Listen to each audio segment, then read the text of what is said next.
Magsiawit kayo sa Panginoon ng isang bagong awitin. Magsiawit kayo sa Panginoon, buong sandaigdigan.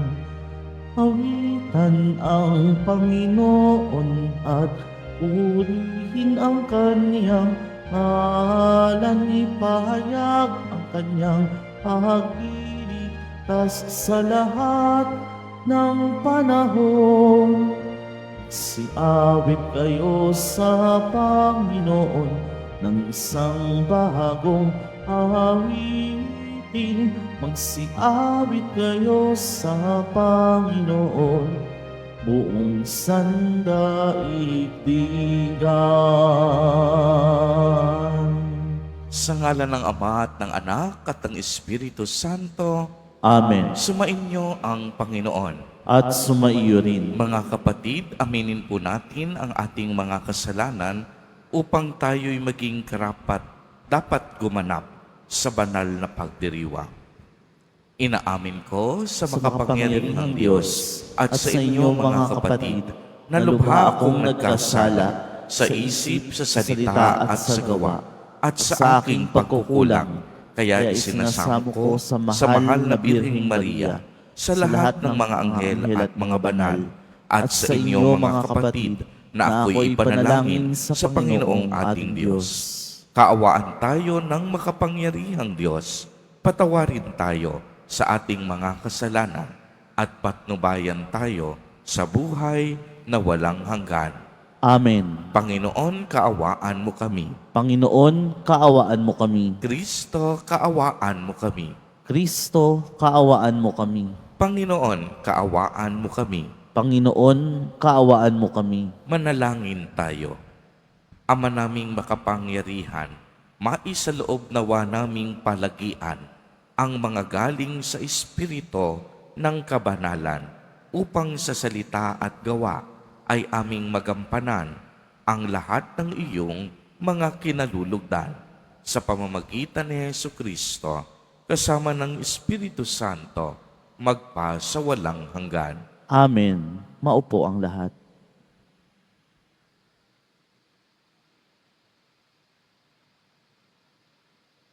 Pagbasa mula sa aklat ni Sirach.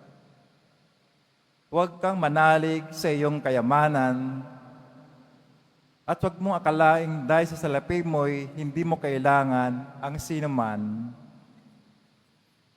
Huwag kang padadala sa labis na hangarin na makamtan lamang ang gusto'y kahit paalipin. Huwag mong sabihin wala kang kinikilalang kapangyarihan, sapagkat darating ang panahong sisingilin ka ng Panginoon. Huwag mo ring sabihin, wala namang nangyayari sa akin matapos akong magkasala. Ang Panginoon ay hindi nagsasawa ng paghihintay para lapatan ka ng parusa. Huwag kang mahirati sa pagkakasala dahil sa pag-aasang dahil kanyang patatawarin. Huwag mong sabihin, walang katapusan ang kanyang habag. Patatawarin niya ako, gaano man karami ang aking kasalanan. Sapagkat kung siya'y marunong maawa, marunong din siyang magalit, at mariin siyang magparusa sa mga makasalanan. Magbalik loob ka agad sa Panginoon. Huwag mong ipagpabukas ang pakikipagkasundo sa Kanya, sapagkat biglang darating ang araw ng paghihiganti at papapahama ka sa oras ng pagsusulit. Huwag ka manalig sa kinamkamong kayamanan, sapagkat gagamitin iyan laban sa iyo sa araw ng kapighatian.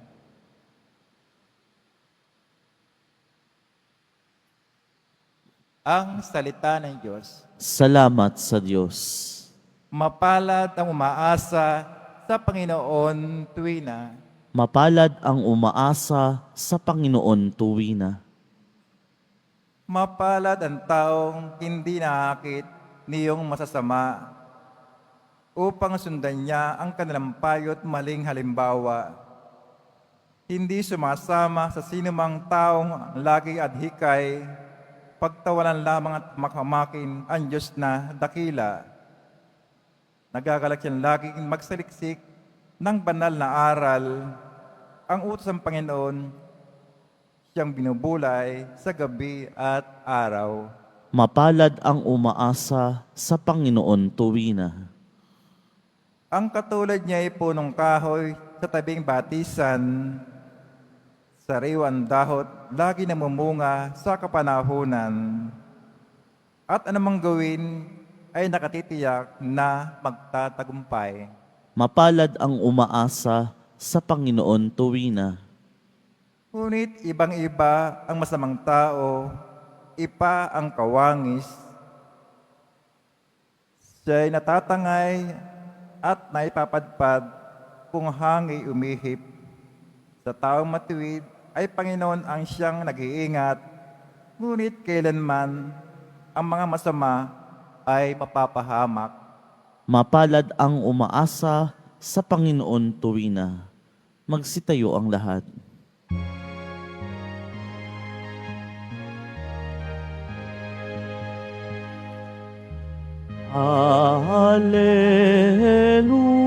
Hallelujah, Hallelujah, Hallelujah, Hallelujah.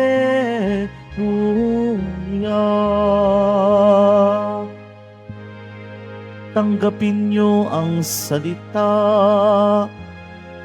na di sa tao nagmula, kundi sa Diyos na dakila. Alleluia,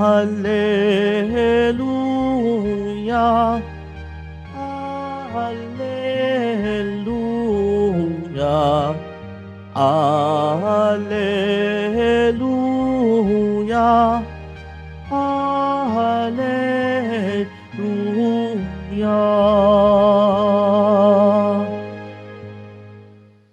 Sumainyo ang Panginoon.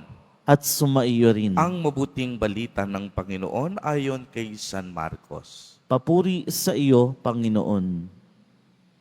Noong panahong iyon, sinabi ni Jesus sa kaniyang mga alagad, "Sinasabi ko sa inyo, sino mang magbigay sa inyo ng isang basong tubig dahil sa kayo'y kay Kristo, ay tiyak na gagantimpalaan. Mabuti pa sa isang tao ang siya'y bitina ng isang malaking gilingang bato sa liig at itapon sa dagat kaysa maging sanhi ng pagkakasala ng isa sa maliliit na ito na nananalig sa akin. Kung ang kamay mo ang nagiging sanhi ng iyong pagkakasala, putulin mo. Mabuti pa ang mapunta ka sa langit nang putol ang isang kamay, kaysa may dalawang kamay na mahulog ka sa impyerno, sa apoy na hindi mamamatay. Dooy hindi mamamatay ang mga uod na kumakain sa kanila, at hindi mamamatay ang apoy. Kung ang paa mo ang nagiging sanhi ng iyong pagkakasala, putulin mo. Mabuti pa ang mapunta ka sa langit nang putol ang isang paa, kaysa may dalawang paa na mahulog ka sa impyerno. Dooy hindi mamamatay ang mga uod na kumakain sa kanila, at hindi mamamatay ang apoy. At kung ang mata mo ang nagiging sanhi ng iyong pagkakasala, dukutin mo. Mabuti pa ang pumasok ka sa kaharian ng Diyos nang bulag ang isang mata, kaysa may dalawang mata na mahulog ka sa impyerno. Dooy hindi mamamatay ang mga uod na kumakain sa kanila, at hindi mamamatay ang apoy, sapagkat ang bawat isa'y dadalisayin sa apoy. Mabuti ang asin, ngunit kung mawala ng lasa, paano ito mapapaalat uli? Taglayin ninyo ang katangian ng asin, at sa gayoy magiging mapayapa ang inyong pagsasamahan. Ang mabuting balita ng Panginoon. Pinupuri ka namin, Panginoong Hesukristo. Maupo ang lahat. Magandang umaga po sa inyong lahat, mga kapatid kay Kristo. Sa lahat po ng ating mga taga-subaybay sa iba't ibang online platforms at sa lahat ng ating mga kadiboto sa iba't ibang panig ng Pilipinas at maging sa buong mundo kung saan tayo ay naaabot ngayon ng ating live streaming. Mapayapang umaga din po sa inyong lahat. Purihin at dakilain natin ang ating Panginoon, ang mahal na poong Jesus Nazareno.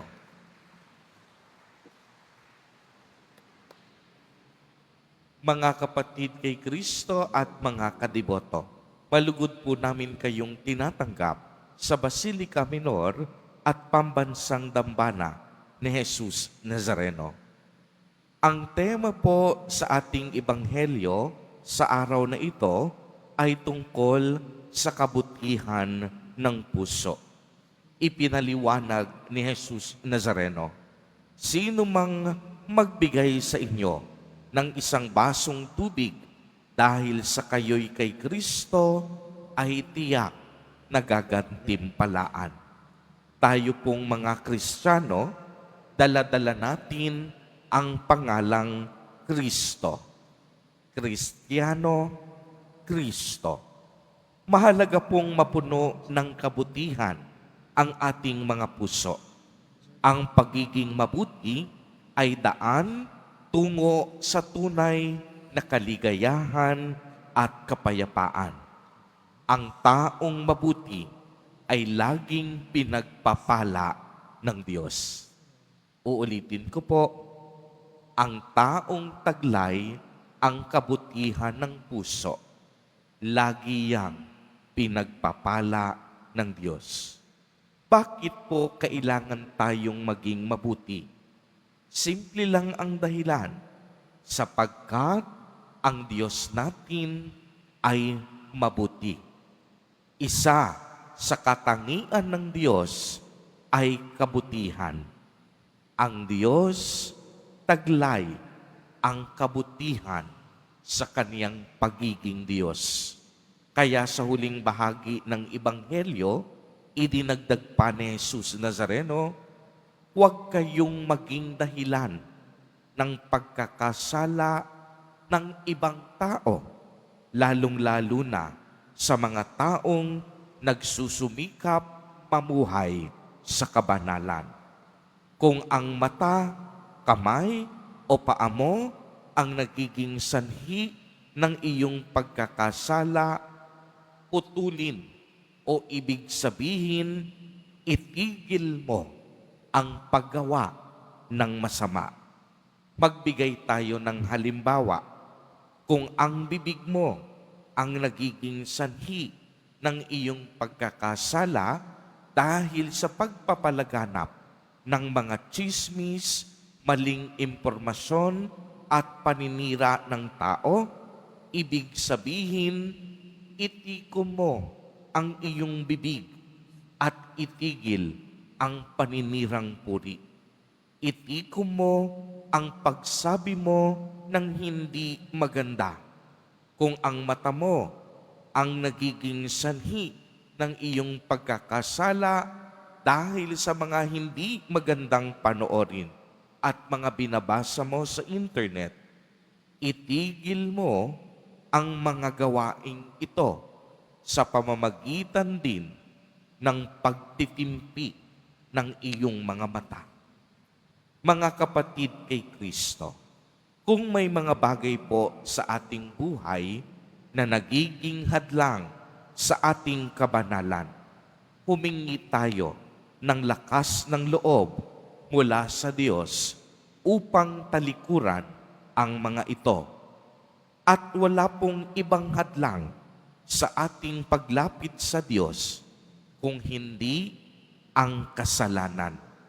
Pinaliwanag sa atin sa unang pagbasa na hindi material na kayamanan ang mahalaga sa paglalakbay na ito, kung hindi ang kabutihan ng puso, ang paggawa ng mabuti at tama, at pag-iwas sa udyok ng kasalanan o kasamaan. Kaya mga kapatid kay Kristo, mas piliin natin ang kaharian ng Diyos kaysa mabuhay at maging alipin ng kasalanan. Mas mabuhay tayo sa paraan ng Diyos, ang paraan ng kabutihan at kagandahang loob. Amen. Purihin at dakilain natin ang ating Panginoon, ang mahal na poong Jesus Nazareno.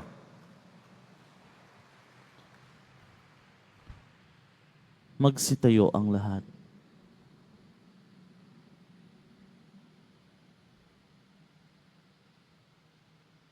Minamahal kong mga kapatid, manalangin tayo ngayon sa Diyos Ama para sa kaliwanagan ng ating isip at diwa habang ating inilalahad sa Kanya ang mga pangangailangan ng hindi buo at hiwa-hiwalay na daigdig.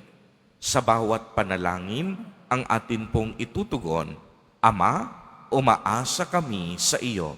Ama, umaasa kami sa iyo.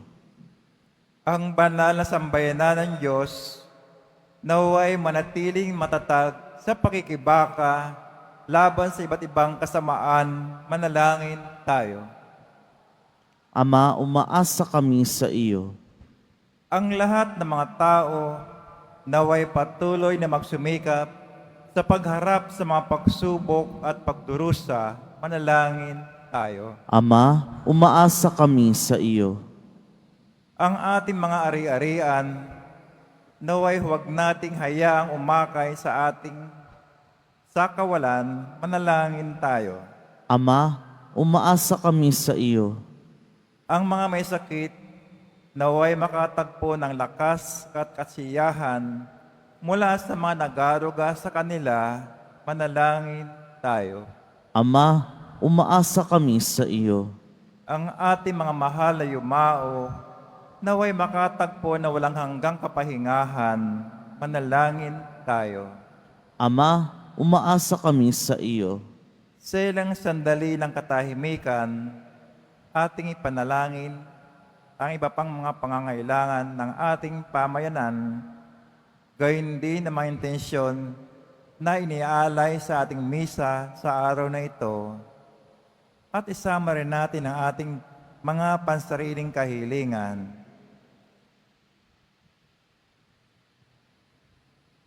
Manalangin tayo.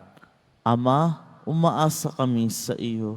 Makapangyarihang Ama, humihingi ng katapangan sa pananampalataya ang bayang iyong tinawag na sumunod sa iyong anak na inilalahad ang kanilang pangangailangan sa iyo.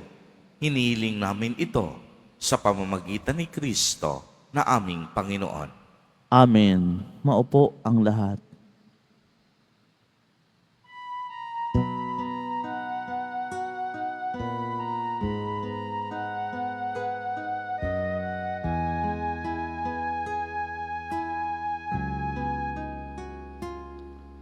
Ang maihahandog sa'yo, Panginoon, ay tinapay at alak mula sa aming kamay. Sa iyong kabutihan aming iaalay ang tinapay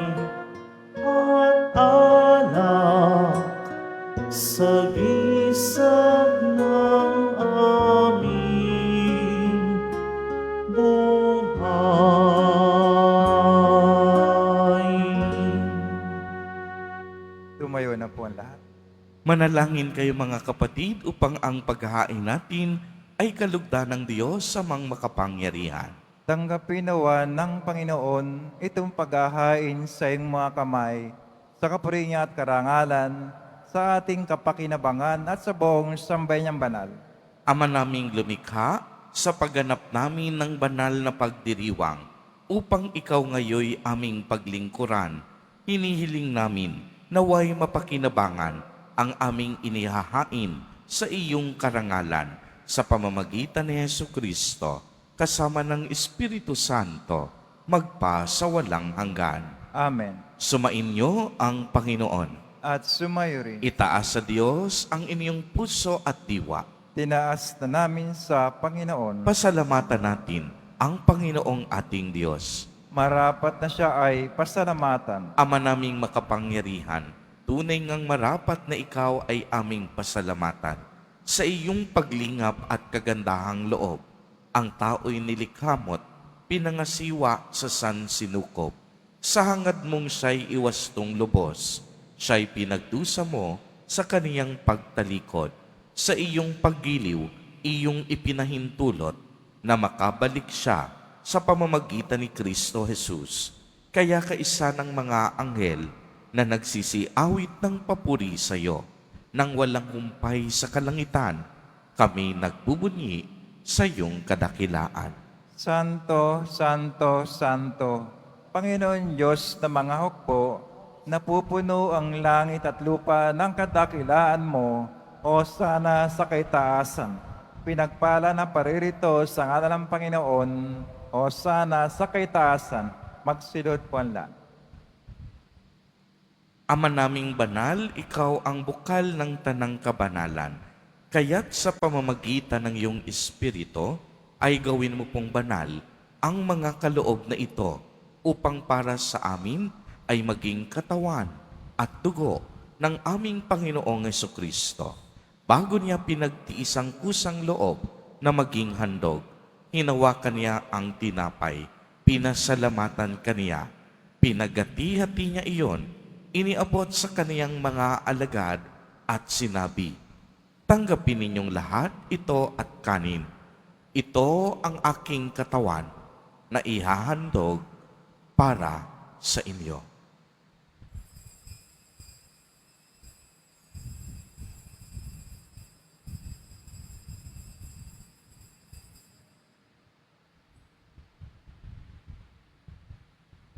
Gayon din naman noong matapos ang hapunan, hinawakan niya ang kalis. Muli kaniyang pinasalamatan. Iniabot niya ang kalis sa kaniyang mga alagad at sinabi, "Tanggapin ninyong lahat ito at inumin. Ito ang kalis ng aking dugo, ng bago at walang hanggang tipan. Ang aking dugo na ibubuhos para sa inyo at para sa lahat sa ikapagpapatawad ng mga kasalanan. Gawin ninyo ito sa pag-alaala sa akin."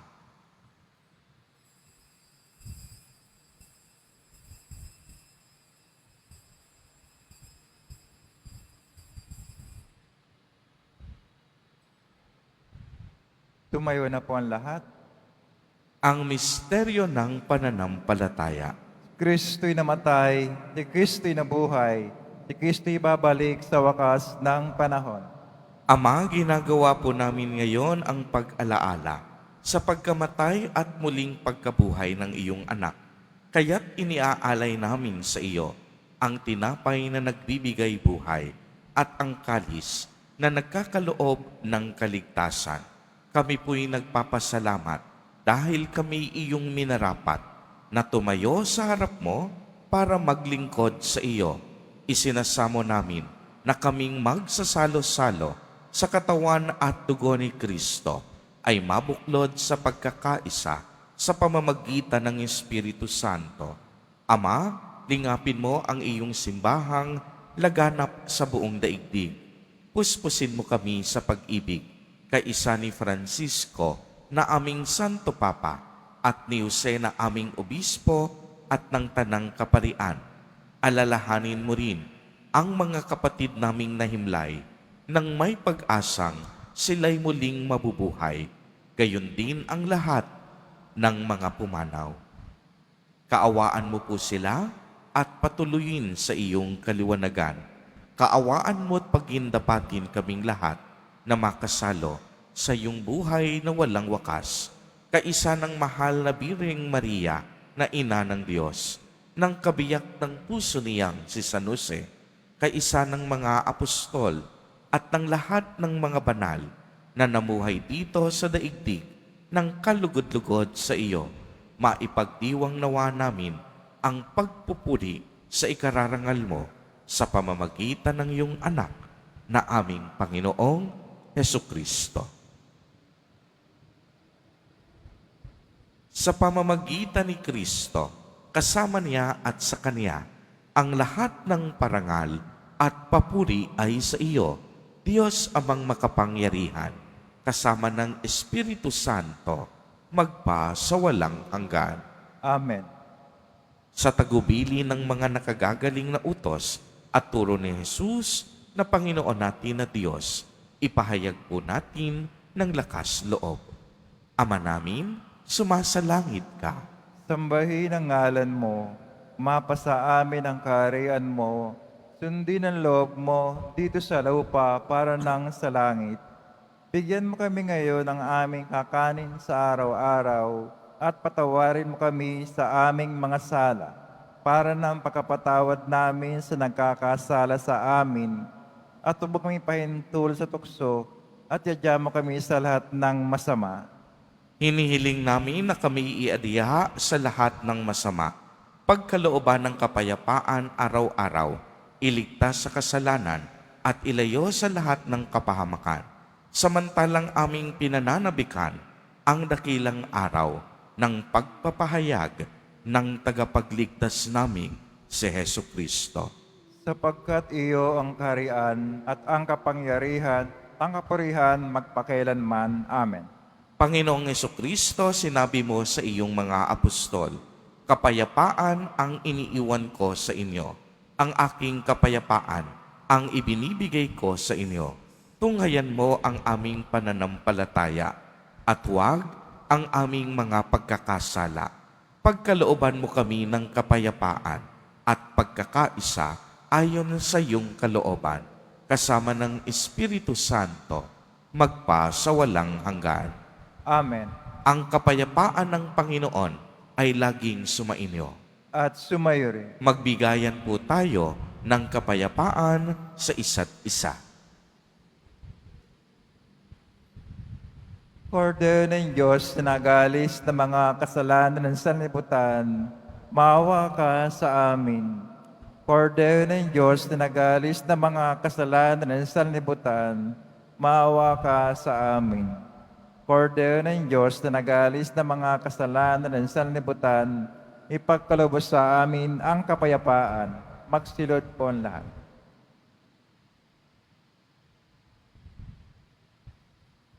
Ito ang kordero ng Diyos. Ito ang nag-aalis ng mga kasalanan ng sanlibutan. Mapalad ang inaanyayahan sa kaniyang piging. Panginoon, hindi ako karapat-dapat na magpatuloy sa iyo, ngunit sa isang salita mo lamang ay gagaling na ako.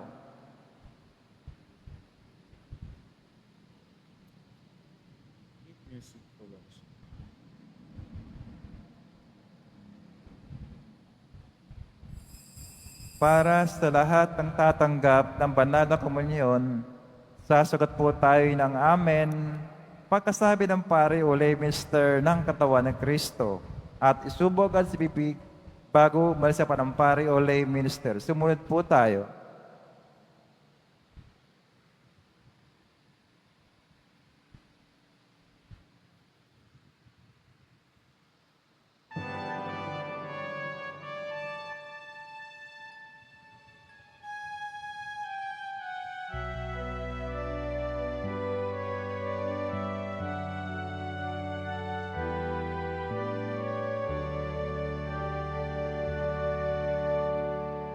Sa piging na ito, ating pagsaluhan ang katawan at dugo ni Hesu Kristo, siya'y ating lakas at patnubay, Panginoon Diyos na ating lahat. Tikman ninyo at masdan ang kabutihan ng Panginoon. Mapalad ang tao na ang Diyos ang pag-asa. Sa piging na ito, ating pagsaluhan ang katawan at dugo ni Hesu Kristo, siya'y ating lakas at tanggulan, Panginoon Diyos nating lahat. Sa piging na ito, ating pagsaluhan ang katawan at dugo ni Hesu Kristo, siya'y ating lakas at tanggulan, Panginoon Diyos nating lahat.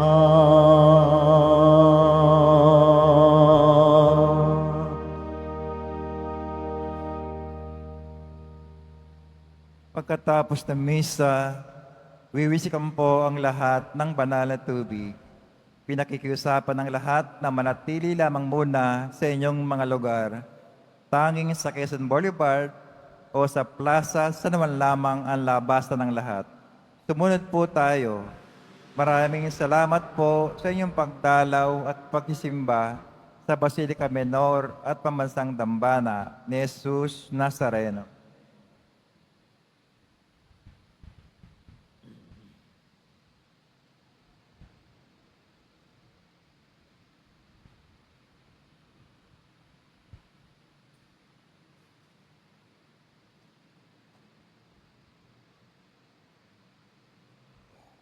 Tumayo na po ang lahat. Manalangin tayo. Ama naming mapagmahal, ipagkaloob mong aming mapakinabangan ang dulot na kaligtasan ng aming pinagsaluhan bilang sangla ng iyong tiyak na pagsagip sa tanan. Sa pamamagitan ni Hesu Kristo, kasama ng Espiritu Santo, magpa sa walang hanggan. Amen. Sumainyo ang Panginoon. At sumayo rin. Mahal na poong Jesus Nazareno, inihayag mo sa pamamagitan ng krus ang walang maliw na pag-ibig ng Diyos sa sangkatauhan. Pakinggan mo ang kahilingan lalo na para sa mga nangangailangan ng iyong tulong at awa. Makamtanawa namin ang iyong kasagutan na may utang na loob na tinatanaw. Basbasan din po ninyo itong mga imahen at dasalan upang lalo kaming manalangin at magtiwala. Sa pamamagitan ng bendisyon na ito, naway lalo kaming maging mapaglingkod, masunurin at tapat sa iyo na aming maluwalhating Panginoon, magpa sa walang hanggan. Amen. At pagpalain po kayong lahat at ng inyong buong pamilya ng makapangyarihang Diyos, Ama, Anak, at Espiritu Santo. Amen. Humayo kayong taglay ang pag-ibig at kapayapaan ng poong Jesus Nazareno. Salamat sa Diyos.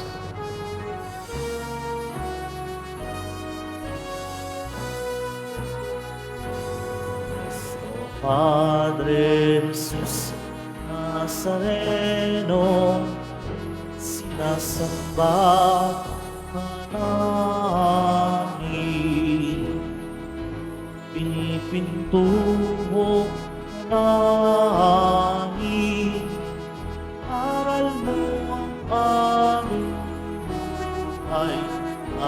kaligtasan.